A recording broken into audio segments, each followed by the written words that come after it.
तो जी हाँ प्यारे छात्रों, आपका स्वागत है आज के इस वीडियो पर। यहाँ पर हम लेके आ चुके हैं कंप्लीट सोल्यूशन।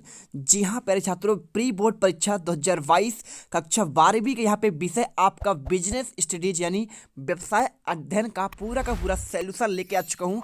और आज के इस वीडियो में फाइनली हम गर्द उड़ाने वाले हैं और सारे क्वेश्चन के आंसर एक ही वीडियो पर यहाँ पे देने वाले हैं। जैसा कि आप देख सकते हैं पूरा का पूरा ये पेपर है। पेपर आपके पास ऑलरेडी होगा और यदि नहीं है तो ये देख लीजिए। और यहाँ इसके बाद हम हर एक क्वेश्चन के आपके आंसर बताएंगे और बहुत ही ऑथेंटिक आपके, जिससे आपके 80 में से 80 नंबर आ सके। तो ये वीडियो आप देख लीजिए, लास्ट तक देखिएगा। आपका टोटल यहाँ पे सारा का सारा डाउट क्लियर हो जाएगा और यहाँ पे हर एक क्वेश्चन के आपको रियल आंसर मिलेंगे, बिल्कुल आपका ऑथेंटिक आंसर। ठीक है, तो चलिए इस वीडियो को स्टार्ट करते हैं। पूरे क्वेश्चन आंसर आपके 23 तक के क्वेश्चन यहाँ पे आप देख सकते हैं। लास्ट क्वेश्चन आपका 23 है। तो चलिए इस वीडियो को स्टार्ट करते हैं। जो भी प्यारे छात्र नए नए यहाँ पे आए हैं उनको क्या करना है, वीडियो को दिल से लाइक करना है, साथ में चैनल को सब्सक्राइब कर लेना है। ठीक है, तो यहाँ से आपका पहला क्वेश्चन स्टार्ट होता है। क्वेश्चन आपका यहाँ पे सही विकल्प सबसे पहले आता है। तो क्वेश्चन यहाँ पे देखिए, पहला क्वेश्चन क्या है, 6 नंबर के क्वेश्चन आपके सबसे पहले आपके ऑब्जेक्टिव से। पहला क्वेश्चन यहाँ पे लिखा है, प्रबंध का पहला कार्य क्या होता है। आंसर आपको यहाँ पे बी नंबर में लगाना है। क्या होगा आपका, नियोजन होगा। पहले क्वेश्चन का देखिए आंसर आपको इस प्रकार से देख लीजिए, आपको अच्छे से याद हो जाएगा क्योंकि वार्षिक के लिए भी आपको तैयार करके चलना है। यदि आपका पेपर यहाँ पे प्री बोर्ड का आपका यहाँ पे वार्षिक का पेपर नहीं होता है कोरोना की वजह से, तो आपके ये नंबर आपके वार्षिक आपके जो आपका रिजल्ट बनेगा फाइनल उसमें जुड़ने वाले हैं।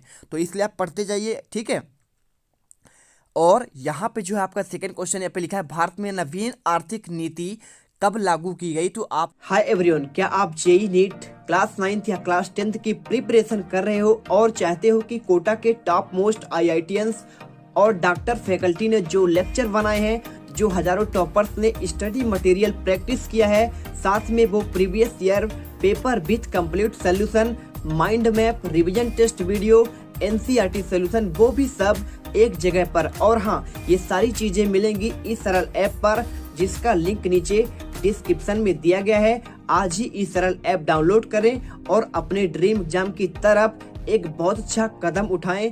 All the best. आपको इसका आंसर सन 1991 आपको लगाना है। ये आपका डॉक्टर मनमोहन सिंह जब प्रधानमंत्री थे उस समय पर यहाँ पे किया गया था। ठीक है, अब देखिए, अधिकार अंतरण नहीं किया जा सकता, किसमें नहीं किया जा सकता, तो आपको यहाँ पे गोपनीय कार्य क्या होता है आपका, द नंबर इसका करेक्ट आंसर होगा। पहले क्वेश्चन आप समझ लीजिए, इसके बाद हम सारे क्वेश्चन के आपके लिखित आंसर आपको मैं दिखा दूंगा। आज पूरा का पूरा क्या करिएगा, स्क्रीनशॉट कर लीजिएगा।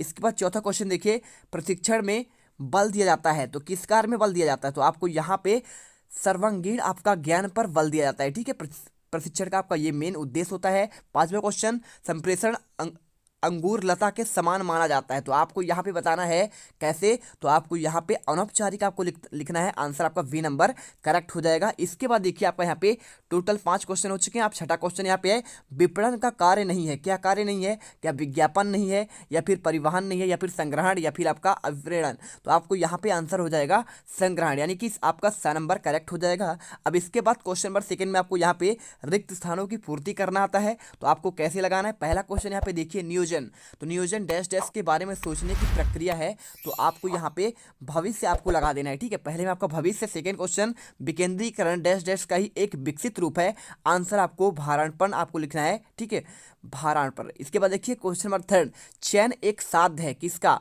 तो आपको यहाँ पे बताना है इस क्वेश्चन का आंसर आपका क्या होगा। तो यहाँ पे आपका प्रारंभ आपका यहाँ पे सही आंसर हो जाएगा। और इसके बाद देखिए, अभिप्रेरणा डैश डैश प्रकार की होती है, तो 2 प्रकार की होती है, बाह्य और आंतरिक अभिप्रेरणा। पांचवा क्वेश्चन, वित्तीय प्रबंध समान प्रबंध की डैश डैश होती है, तो आपको यहाँ पे क्या होती है, आपका शाखा होती है। और इसके बाद देखिए छठा क्वेश्चन, डैश डैश द्वारा वस्तु की पहचान स्थापित की जाती है, तो ब्रांड द्वारा। ठीक है, सातवां क्वेश्चन, उपभोक्ता संरक्षण अधिनियम 1986 ईस्वी में आपको बनाया गया था। अब देखिए यहाँ पे सारे क्वेश्चन के आंसर आपको दिखाए जाएंगे, बस आप थोड़ा सा यहाँ पे सब्र करिए। और तीसरा क्वेश्चन आपका यहाँ पे आता है सही जोड़ी क्वेश्चन, तो सही जोड़ी के क्वेश्चन आप यहाँ पे देख लीजिए क्या लिखा है, मुख्य कार्यकारी अधिकारी हेनरी, यानी कि आपका लिखा है तो क्या होगा, तो मुख्य कार्यकारी अधिकारी। आपको इसका आंसर आपको यहाँ पे उच्च स्तरीय प्रबंध में आपको लगाना है 1 नंबर पे। और हेनरी फ्योल कौन थे, तो आपको यहाँ पे अनुशासन का सिद्धांत दिए थे। ठीक है, आपको ये लगाना है। और FW टेलर क्या दिया था, तो इन्होंने आपका प्रयोग का सिद्धांत दिया था, आपको ये याद करके रखना है। और इसके बाद अनौपचारिक संगठन, तो अनौपचारिक संगठन आपका यहाँ पे सामाजिक आपका सिद्धांत संबंध कहलाएगा। और आंतरिक स्रोत क्या होगा आपका यहाँ पे पदोन्नति, यानी कि आपका पहले वाले का आंसर आपको क्लियर हो जाएगा। इसके बाद लास्ट बाह्य आपका स्रोत क्या होगा, तो बाह्य स्रोत आपका परिसर आपका यहाँ पे भर्ती हो जाएगा। तो ये आपके क्वेश्चन के आंसर हो जाएंगे। और इसके बाद देखिए आपके यहाँ पे एक वाक्य में आपके उत्तर हैं, तो एक वाक्य में उत्तर आपको जो है यहाँ पे आगे बताएंगे। पहले आप सत्य और असत्य के क्वेश्चन देख लीजिए। यहाँ पे क्या लिखा है, सत्य सत्य। पहला, बजट भावी अनुमानों पर आधारित होते हैं, तो आपको इसका आंसर बिल्कुल आपका सत्य लगाना है। सेकेंड क्वेश्चन, संप्रेषण सदैव लिखित में होते हैं, तो ये बिल्कुल गलत है, क्योंकि लिखित जरूरी नहीं है कि वो क्या हो, आपका यहाँ पे लिखित ही होना चाहिए, ठीक है। इसके बाद तीसरा देखिए, संप्रेषण तो भाई कैसे भी किया जा सकता है, या तो आप बोल के करेंगे या फिर आप लिख कर सकते हैं। और यहाँ पे नेतृत्व निर्देशन का एक अंग है, तो ये आप बिल्कुल आपका सत्य हो जाएगा। आपका नेतृत्व जो है निर्देशन का एक अंग कहलाएगा, है ना। और इसके बाद चौथा, विचलन सदैव ऋणात्मक होता है, तो ये बिल्कुल आप क्या होगा, आपका सत्य हो जाएगा। और यहाँ पे लिखा है, चौथा क्वेश्चन का हो गया ना।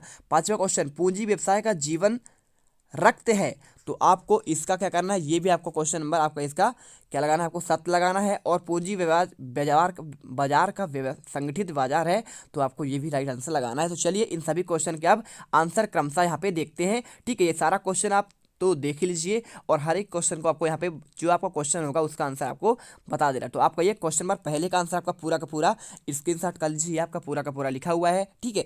एकदम बेहतरीन राइटिंग में आपको मिलेगा। और यहाँ पे जो है प्रश्न क्रमांक 2 का आंसर देखिए, आपका यहाँ पे ये हो गया पूरा, ठीक है। तो आप इसका स्क्रीनशॉट कर लीजिएगा। और इसके बाद आपका नेक्स्ट आता है क्वेश्चन नंबर 3 का, तो आपको यहाँ पे क्वेश्चन नंबर 3 का आपका यहाँ पे सही जोड़ी का आंसर है, तो वो तो मैंने आपको दिखाई दिया, उसमें कोई दिक्कत नहीं, आप मिला लीजिएगा। और यहाँ पे क्वेश्चन नंबर चौथा, तो चौथी क्वेश्चन में आपको यहाँ पे आपका एक वाक्य में उत्तर था। तो पहला क्वेश्चन था, अधिकार अंतरण का कितने तत्व होते हैं, तो पहला आपका अधिकार होता है, दूसरा आपका उत्तरदायित्व, तीसरा आपका जवाबदेही होता है।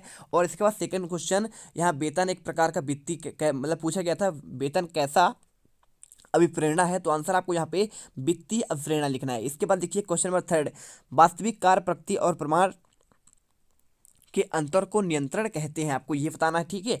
तो नियंत्रण किसे कहते हैं आपको बताना था। और इसके बाद चौथा क्वेश्चन, यहाँ पे कच्चे माल की पूर्ति को बनाए रखना ही सामग्री नियंत्रण कहलाता है, सामग्री नियंत्रण के बारे में पूछा गया है। और अगला आपका यहाँ पे क्वेश्चन पूछा गया था पांचवा, वित्तीय नियोजन के कितने प्रकार होते हैं, तो यहाँ पे आपको बताना है 3 प्रकार, अल्पकालीन, मध्यकालीन और दीर्घकालीन। देखिए बहुत मेहनत करके ये वीडियो बनाते हैं, तो इसलिए दिल से वीडियो लाइक करिएगा, क्योंकि बच्चों को बहुत सारा कमेंट था कि सर कृपया आप व्यवसाय अध्ययन का आंसर दे दीजिए। इसके बाद क्वेश्चन नंबर 6, आपको यहाँ पे मुद्रा बाजार का नियंत्रण केंद्रीय बैंक द्वारा किया जाता है, आपको ये लिखना है, क्योंकि क्वेश्चन में पूछा गया था मुद्रा बाजार का नियंत्रण किसके द्वारा किया जाता है। और इसके बाद देखिए पूछा गया था देश का सबसे बड़ा स्टॉक एक्सचेंज कौन है, तो आपको यहाँ पे आपका नेशनल स्टॉक एक्सचेंज बताना है, तो ये आपका कहाँ पे है, आपका ये दिल्ली पे है। इसके बाद देखिए आपका यहाँ पे क्वेश्चन नंबर 5 का आंसर आपका ये हो जाएगा। सारे क्वेश्चन के आंसर यहाँ पे लिख दिए गए हैं, तो आपका पहला का आपका यहाँ पे सत्य, दूसरे का असत्य, तीसरे का सत्य, चौथे का असत्य, पांचवे का सत्य और छठे का आपका यहाँ पे सत्य हो जाएगा, ठीक है। ये आंसर कर लो। और इसके बाद आपका आता है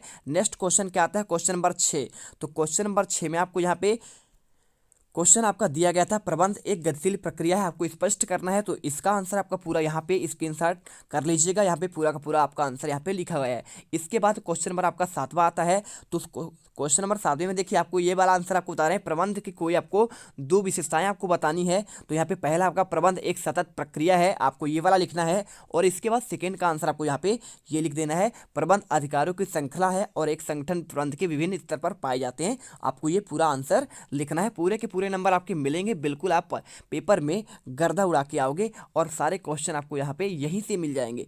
इसके बाद यहाँ पे पूछा गया था आपका, देखिए क्या पूछा गया है, आपको हम बता देते हैं। यहाँ पे वैश्वीकरण से आप क्या समझते हैं, ग्लोबलाइजेशन, आपको ये क्वेश्चन पूछा गया है, तो इसका आंसर आपका पूरा का पूरा आपको यहाँ पे दिया है, स्क्रीनशॉट करिए और आगे बढ़ जाइए। इसके बाद आपका यहाँ पे क्वेश्चन नंबर 9 है, तो क्वेश्चन नंबर 9 में आपके ये क्वेश्चन दिए, व्यावसायिक पर्यावरण से आप क्या आशय हैं, या फिर निजीकरण के आपको कोई 2 लाभ लिखना है, तो आप आपको यहाँ पे अथवा का आंसर आपको यहाँ पे आकर्षण निवेश, देखिए आपको 2 लाभ बताने, तो पहला आपका आकर्षण निवेश हो जाएगा, और दूसरा आपका हो जाएगा राजनीतिक आपका हस्तक्षेप में कमी, आपको ये पॉइंट लिख देना है। और यहाँ पे अगला क्वेश्चन आपका 10वां आता है, 10वां क्वेश्चन में जो क्वेश्चन दिए हैं देखिए, नियोजन के कोई आपको 2 उद्देश्य लिखना है, या फिर आप चाहे तो यहाँ पे व्यूह रचना या राजनीतिक किसे कहते हैं ये बताना है। तो यहाँ पे जो है आपका पहले क्वेश्चन का आंसर आपको यहाँ पे दे दिया जा रहा है, नियोजन के आपके कोई दो उद्देश्य। तो पहला आपका भावी कार्य योजना तैयार करना लिखना है, और दूसरा आपका भावी गतिविधि निश्चित लाना आपका कार्य योजना के बारे में लिखना है। तो आपका ये पॉइंट लिख देना है, पूरे के पूरे नंबर आपके मिल जाएंगे। इसके बाद क्वेश्चन नंबर आपका 11वां है। तो क्वेश्चन नंबर 11वां यहाँ पे दो क्वेश्चन यहाँ पे हैं, अधिकार अंतरण से आप क्या समझते हैं, और साथ में आपको यहाँ पे विकेंद्रीकरण से क्या आशय है। तो आपको विकेंद्रीकरण के बारे में पूरा का पूरा यहाँ पे दे दिया गया है कि विकेंद्रीकरण भार अर्पण का ही एक विकसित रूप है, जब किसी वस्तु अधिकार द्वारा अधीनस्थ कर्मचारी को अपेक्षाकृत अधिक मात्रा में अधिकारों का भार अर्पण किया जाता है तो वह विकेंद्रीकरण कहलाता है। इस प्रकार विकेंद्रीकरण एक प्रकार से प्रेरणा तथा उत्तरदायित्व का वितरण है, जिसके अंतर्गत निम्नतम स्तरों पर समस्त अधिकार व्यवस्थित रूप से सौंप दिए जाते हैं। आपको ये विकेंद्रीकरण का आपको आंसर लिखना है। इसके बाद क्वेश्चन नंबर आपका 12वां आता है। तो क्वेश्चन नंबर आपका 12वां में आंसर जो है, पहले वाले क्वेश्चन का आपको आंसर औपचारिक और अनौपचारिक संगठन में आपको अंतर लिखना था। तो यहाँ पे देखिए आपका अनौपचारिक के आपके 4 पॉइंट यहाँ पे लिख दिए हैं। आपका ये 3 नंबर का क्वेश्चन है, तो आप 4 पॉइंट में बड़े आसानी से आप लिख सकते हैं और पूरे के पूरे नंबर आपको यहाँ पे मिल जाएंगे, एक भी नंबर आपको नहीं कटने वाले हैं। ठीक है, यदि आपका 3 नंबर क्वेश्चन आप तो 4 पॉइंट लिख देंगे तो आपका एक नंबर भी आपका टीचर नहीं काट सकता है। तो आपको ये अंतर लिख देना है। बिल्कुल आपके बहुत अच्छे आंसर है, बहुत ही ऑथेंटिक और एकदम क्लियर आंसर है। इसके बाद देखिए क्वेश्चन आपका 13वां, यहाँ पे विपणन से क्या आशय है, या फिर आप जनसंपर्क क्या है आपको ये बताना है, पब्लिक रिएक्शन के बारे में या फिर मार्केटिंग के बारे में। तो यहाँ पे आपको जो है, आपको यहाँ पे देखिए पहले वाले का आंसर, आपको यहाँ पे दूसरे वाले का आंसर जनसंपर्क क्या है आपको ये लिखना है। तो यहाँ पे लिख देना, जनसंपर्क एक प्रबंधन कार्य है जो सार्वजनिक दृष्टि को मूल्यांकन करता है, एक संगठन नीतियों और प्रक्रियाओं को सार्वजनिक हित और संगठन का जनता के हित में पहचानता है, और सार्वजनिक यह समझदाता स्वीकृति अर्जित करने के लिए कार्रवाई और संचार के लिए एक कार्यक्रम को निष्पादित किया जाता है। आपको ये आंसर लिखना है। वीडियो अच्छी लग रही है, वीडियो को दिल से लाइक करिएगा। और क्वेश्चन आपका 14वां लिखा है यहाँ पे, इको मार्क स्कीम क्या कहलाता है, या फिर उपभोक्ता संरक्षण के आपको कोई दो उद्देश्य लिखना है। तो यहाँ पे देखिए आपको यहाँ पे निम्नतम यहाँ पे उद्देश्य दिए हैं, आपको इनको लिख देना है। उपभोक्ता को बेहतर और सर्वांगीण सुरक्षा प्रदान करना पहला, और शिकायतों के त्वरित निवारण के लिए मशीनरी प्रदान करना, तीसरा आपको उपभोक्ताओं के निवारण के लिए ढांचा तैयार करना, और चौथा यहाँ पे उपभोक्ताओं को अधिकार प्रदान करना। आपका ये आंसर हो जाएगा। 5वें का आंसर उपभोक्ताओं को अधिकार की रक्षा करना। इसके बाद देखिए आपका नेक्स्ट क्वेश्चन 15वां आता है। आपको इसमें बताना है ये वाला आंसर आपको क्या लिखा है यहाँ पे, उपभोक्ता के किन्हीं दो अधिकारों का। तो पहला आपका अधिकार होता है उनका चुनाव का अधिकार। ठीक है, आपका क्वेश्चन नंबर 15वें का आंसर, और इसमें दूसरे पॉइंट आप यहाँ पे लिख सकते हैं, सुरक्षा का आपका अधिकार यहाँ पे हो जाएगा, आप इसे लिख दीजिएगा। और यहाँ पे क्वेश्चन नंबर 16 आता है। ठीक है, क्वेश्चन क्या है, वित्तीय और गैर वित्तीय अफेरेंस क्या है, या फिर निर्देशन के आप कोई 3 सिद्धांत लिख सकते हैं। तो यहाँ पे आंसर पहले वाले का वित्तीय अफेरेंस के बारे में आपको यहाँ पे बता दिया गया है। ठीक है, ये स्क्रीनशॉट पूरा कर लीजिए, इसे लिख लीजिए। और यहाँ पे आपका गैर अफेरेंस के बारे में आपको अगला पॉइंट यहाँ पे दिया गया है, तो आप इसे पूरा स्क्रीनशॉट कर लेंगे। आपका ये पूरा का पूरा आंसर आपको लिखा गया है। इसके बाद क्वेश्चन नंबर आपका यहाँ पे आता है 17वां क्वेश्चन। तो इसमें आपको नियंत्रण के कोई 3 उद्देश्य लिखना है, या फिर प्रभावशाली नियंत्रण प्रणाली के आपको 3 आवश्यक तत्व लिखने हैं। तो यहाँ पे देखिए आपको 3 उद्देश्य यहाँ पे लिख दिया गया है। पहला आपका यहाँ पे ये है, 3 उद्देश्य की बात करें तो नियंत्रण का मुख्य उद्देश्य जांचना और सुनिश्चित करना है कि कार्य के निष्पादन योजनाओं के अनुसार हो। सेकेंड पॉइंट, योजनाओं का अधिक प्रभावी बनाने के लिए प्रबंधकों को प्रकृति और मापने के लिए ठीक योजना बनानी होगी, उन्हें कार्य और प्रभावी ढंग से करने के लिए निर्देशित करने के लिए प्रतिक्रिया प्राप्त होती है। और तीसरा पॉइंट, संगठनों को प्रभावी बनाने के लिए किसी भी संगठन को अपने लक्ष्यों और उद्देश्यों को प्राप्त करने के लिए नियंत्रण की आवश्यकता होती है। आपको यह आंसर लिखना है। और इसके बाद आपका यहाँ पे देखिए, आपका यहाँ पे इसी का आंसर आपका आगे और भी है, तो आप इसे लिख लीजिए। क्वेश्चन नंबर 17 हो गया है। ठीक है, तो इसके बाद आपका यहाँ पे 18वें क्वेश्चन का आंसर ये है। कौन सा है, ये आपका क्वेश्चन नंबर आपका 18वें का आंसर है। तो आपको यहाँ पे क्वेश्चन नंबर 18 पहले देख लेते हैं, इसके बाद आंसर हम देखने का प्रयास करेंगे। क्वेश्चन नंबर 18 तो आपको आगे भी होना चाहिए, ये क्वेश्चन है देखिए। ठीक है, तो आपको यहाँ पे ये क्वेश्चन नंबर 18 का आंसर आपको लिखना है। 2 पॉइंट में आपको सीमाएं लिखनी है। ठीक है, क्या लिखनी है, वित्तीय नियोजन व्यवसाय की सफलता का महत्वपूर्ण योगदान करता है। आपको वित्तीय नियोजन के बारे में लिखना था, और वित्तीय नियोजन भविष्य से अधिक संबंधित होने के कारण इसकी निम्न सीमाएं होती है। पहला आपको लिखना है समन्वय का अभाव, आपको ये लिखना है पहला सीमा। और यहाँ पे दूसरा सीमा आपको लिखना है समय अनुसार परिवर्तन का आपका यहाँ पे अभाव। ठीक है, आपको ये आंसर लिख देना है। 18वां आपका हो चुका है। इसके बाद आपको यहाँ पे 19वां क्वेश्चन आपको यहाँ पे क्या लिखा है, वित्तीय बाजार के आपको कार्य लिखने हैं। तो आपका पहला कार्य आपको यहाँ पे लिखा गया है वस्तुओं को गतिशील प्रदान बनाना और उन्हें उत्पादक उपयोग में सारणित करना। सेकेंड आपका यहाँ पे कीमत निर्धारक में सहायक। और तीसरा पॉइंट आपको वित्तीय संपत्तियों को तरलता प्रदान करना। चौथा पॉइंट लेन देन की लागत को घटाना। आपको ये पूरा आंसर करना है। और इसके बाद आपका आता है क्वेश्चन नंबर 20वां। तो यहाँ पे आपको बताना है आंसर किसका, वैज्ञानिक प्रबंध की आपको विशेषताएं लिखनी है। तो आप चाहे तो पहला पॉइंट आपके यहाँ पे निश्चित योजना, दूसरा पॉइंट आपको यहाँ पे वैज्ञानिक विश्लेषण का प्रयोग, तीसरा पॉइंट आपको नियमों का समूह और चौथा आपको सामयिक यहाँ पे अध्ययन के बारे में आपको यहाँ पे लिखना है। तो ये आपके इतने सारे पॉइंट आपको दे रहे हैं, बस आपको छापना है। सारे के सारे आपको नंबर यहीं से मिल जाएंगे, कहीं भी आपको भटकने की जरूरत नहीं पड़ेगी, आप टॉप करके आओगे। इसके बाद 21वां क्वेश्चन यहाँ पे देखिए, आपको यहाँ पे ये क्वेश्चन का आंसर आपको लिख देना है। पॉइंट पे पहला परिभाषा, आपको दूसरा संगठन के अस्तित्व के लिए बुनियादी महत्व, और साथ में आपको ये सारे क्वेश्चन आपका यहाँ पे लिखा है। पॉइंट बाय पॉइंट आप इसे पूरे लिखिएगा, सारे के सारे आपके नंबर मिलेंगे। इसके बाद आपका आता है क्वेश्चन नंबर 22वां। आपका ये क्वेश्चन जो है ये अथवा क्वेश्चन है 22 नंबर का। तो आपको इसमें ये क्वेश्चन देख लीजिएगा और इसका पूरा आंसर आपको यहाँ पे पॉइंट बाय पॉइंट पैसा पूर्व कर्मचारियों और पुनर्नियुक्ति लिखना है। और इसके बाद सेकंड आपका मित्र रिश्तेदार, और तीसरा आपको श्रम संघों द्वारा भर्ती, ठीक है, ये क्वेश्चन है।